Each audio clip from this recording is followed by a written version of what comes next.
maybe there is an option here to actually create like a style of psychotherapy that's empathic. You could call it empathic psychotherapy. I'm just pontificating a notion here, like, because people have commented on how I do therapy. Therapy work as opposed to coaching work, the yin, more feminine, maybe backward looking work instead of the yang, more masculine, more forward driving style work. The yang energy that you need for coaching is the one where I'm laughing along with you, making you laugh, swearing, in this excited, motivated state, because if I put myself in an excited, motivated state, it puts the client in an excited, motivated state, and I know that they're scared, and I know that they're going, fuck, I don't know if I can do this the whole time, so I'm like, yeah, because this is easy, and if you can't do this, you can do this, you can do that, and before they even have a chance to think, fuck, I don't know if I can do it, you know, it's like me hurrying somebody. It feels to me like I'm hurrying somebody in a jovial, friendly way out the airplane door with the parachute on. They want to jump, and they're going to find it euphoric when they've done it, but they're scared. So I'm like, okay, bang, okay, have you checked all your equipment, we're ready to go, okay, keep coming here, we're walking here, you haven't got a chance to even think about where we're going, why are we by the airplane door, bang, and they're out. That's kind of like the way I do coaching, because I realise that there's a lot of inertia for people, and inertia needs to be broken. So when you're talking to me, that was a very extreme way. I don't actually talk like that for an hour during a coaching session. That would be exhausting. We'd be like, both be finished and be like, oh my God. But it peaks and troughs, and that's the direction is I need to take you, and I need to get you excited about a potential future. Because your excitement muscles are burnt out. Because there's a lot of people out there who are battle worn. They're just tired. And they're disappointed. And they've like, this is disappointing, this is disappointing, this is disappointing. So, you know, somebody needs to come along, like they've had 4 cans of Red Bull and are extremely excited about everything. And that will, you know, you feel happy, you feel you're laughing, you feel relieved, you feel good, bang, and then out you go. The therapy style, though, it's something that it's an intuitive, I actually think you can teach coaching. I'm not sure that you can teach therapy, because it's a highly intuitive, state-based way of operating, and you really need to map at an intuitive level the other person's problem, and you need to get inside that map of reality, and then you need to work with it. It's not easy to teach, it's not easy to do, but the way in which I do it is I try and be as human as possible. So one of my first prerogatives is be humane, very, very human. I was watching Good Will Hunting the other day. I know I use a lot of film references on this channel, and I noticed that Zizek does a lot. Somebody said to me the other day, you link the personal to the social a lot in the way that Zizek does, and Zizek uses a lot of like modern cultural references. All I've ever done my whole life, really, in the working life where I've been successful, is take complicated subjects and make them simple and palatable. And one of the easiest ways of doing that is to use pop culture references, because that's what would hook into my mind. So Good Will Hunting, which was written, I think maybe directed as well, by Matt Damon. So I think it's a brilliant film about a lot of subjects, about politics and psychology and psychotherapy as well. And I think it's actually the Robin Williams at his best. I cannot stand him when he's being hyper Robin Williams. Can't stand him. Drives me nuts. But actually the therapist that he played in that film, somebody said to me the other day, there's something that you do during therapy. You kind of give this, when you're making a point and you give this little laugh and this little smile and you have a certain tone of voice. And I was like, where the fuck has that come from? And I think it's kind of modelled on that Robin Williams character, who looked and felt to me like the first lady who ever gave me any kind of therapy. And she didn't call it therapy. She was a dream analyst and a spiritual healer. There is but they both, there is this very human face, very human, it must be human, it must be non-judgmental, it must be very compassionate, and it needs to not, I think it's a huge priority. And the last time I got therapy, I actually interviewed over the phone. I didn't say, hey, I'm interviewing you, I just phoned them up, but I was interviewing 10 different life coaches and therapists. And one of the things that must happen is they can't be pulled off balance in the martial artsy sense by what you're doing, because you're going to run game on them, because you're talking about pain and your ego is going to jump up and you're going to run game on your therapist. So the way I would talk to the therapist over the phone is I would invite them to go into ego. I'd say, hey, I've spoken to a lot of other therapists and life coaches in this area, it was the Wirral. I don't know if they're as good as you. And if they slagged off the other coaches, I'd be like, bang, you're not on the list. The woman that I chose, I said, I spoke to a lot of therapists and coaches here on the Wirral, I don't know if any of them are any good. She went, okay, well, what is it that you want to get done? And she just totally fucking blanked my invitation to bring her ego in and say, no, I'm better than them. She blanked it, and you need that.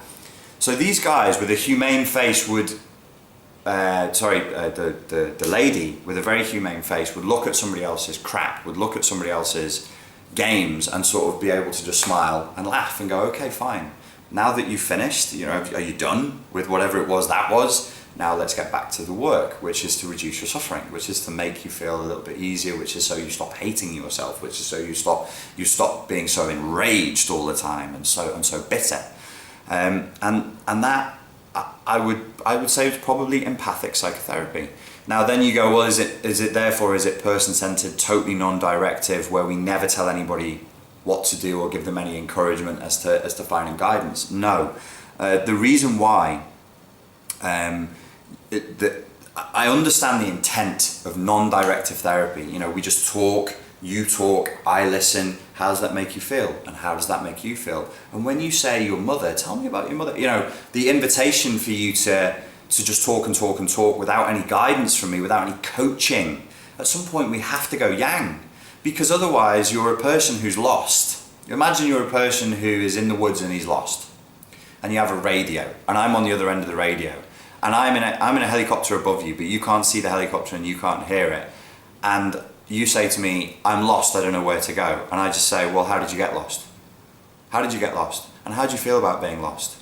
And he's like, well, where do I go now? And I say to him, where would you like to go?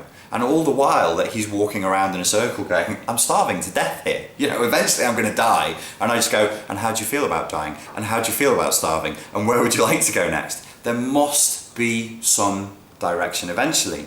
But so what I'm suggesting with empathic psychotherapy is not that you just sit there as a blank slate, just smiling calmly and going, yes, yes, yes. But there needs to be a respect for the other human being. There needs to be some kind of feeling of non-judgmental respect, listeningness. Okay, so this is the thing that I really want to talk about. I think the essence of what the empathic style of therapy should be based on, though at some point it must be directive. It must be. Otherwise, what are we doing? I don't want to see a client for a year and have them not get better. That's insane. The idea that I would see somebody every week, 52 weeks of a year, and after 52 hours with me, you would say to him or her, do you feel better? And they go, yeah, kind of.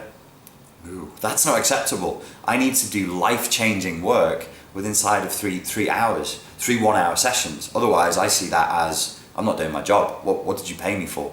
You're paying me for a result. Let's get towards that result. So there's the yang element to it. So here's the yin element. Empathic psychotherapy would be based on an ability to really look and really listen at the other person as a human being. And to be able to see with compassion and non-judgment what they've gone through. And when I say really look and really listen, I guess this is kind of rooted in the Buddhist model, where you give the quality of pure external attention to that person. And that in itself is pH neutral, but it's healing, because things that are neutral are positive. Things that are neutral are positive. So if I give you a pH neutral environment in which to talk, and I really look at you, and I truly listen to you, and I'm totally present, I'm not, as a therapist inside my mind, trying to find a type for you, trying to work out what the psychosexual roots of this were, I'm just there listening to you. That can be healing. But you must have worked on the quality of your attention, because not everybody can give external attention, pure external attention. But that in itself can be healing, to just sit and listen and look. On the psychotherapy horror stories thread, somebody mentioned that they'd been talking to a therapist and the therapist had yawned. And then she said, well, but at the same time, I guess maybe she'd had a really long day. Yeah, we all have long days and we all get tired, but if somebody is telling me the experience of their childhood sexual trauma and I'm so battle hardened that I yawn, I would say I need to be out of that field. That should no longer be my profession. That is the moment at which you need to give that very alert, very aware attention. And you need to be alert and aware of that person and of what they're giving you. And you need to be an alert and aware inside as well. Don't give them pity. It's not the time for pity. It's not, if you detect any pity coming up, you have to kill it. You have to kill it. It's poison. Pity in that context is poison. Listen, look, seek only to understand with no judgment. And then from there you can map their experience. And then from that, then you might be able to say something that is useful. Again, this stuff would be very, very difficult to teach. I'm just putting the idea out there. And a truly empathic methodology of therapy should be rooted in equality. You're not a thing for me to study. You're not a story for my research paper or for my book. This is another fucking human being who's in pain. So the intent, you start with the right intent of equality, compassion, and the capacity to really listen and the capacity to really look. People often tell me like, oh, you're really insightful when you meet people. You have this really amazing insight. It borders on the psychic. And it's like, there's nothing, I'm not doing anything special. I've always claimed that people give away more information than they realize. You're telling me stuff about yourself every second that whether you speak or not, we're in communication. You could sit there in silence and we're in communication. And I look at you from the tips of your toes to the top of your head, and I take in all of the body language, every single cue you're giving, every flutter of the eyelids, every sub-vocalization, every turn of the head, every movement of and I just look. I'm not like going, you know, I look and I listen, and then on that basis, you know, I'll form some ideas and a direction with the humility to know that I could be wrong. So you go and fact check. Just go and fact check with the person, and sometimes you get it wrong. You go, oh, okay, I was totally wrong about that. Then the client feels your humility. They know that you're not proclaiming to be an expert on that person, because you're not an expert on that person, because you only just met them. So it's very easy, unfortunately, and maybe we should blame Freud for this. I don't know. Freud gets blamed for a lot of things. I think it's a little bit unfair. But there is actually written into the source code of psychotherapy a potentially exploitative element. There is the potential for exploitation is really, really large. So we have to be careful of that. Okay, that's enough for that video. Thank you very much for your time and for your attention. And I will speak to you again soon.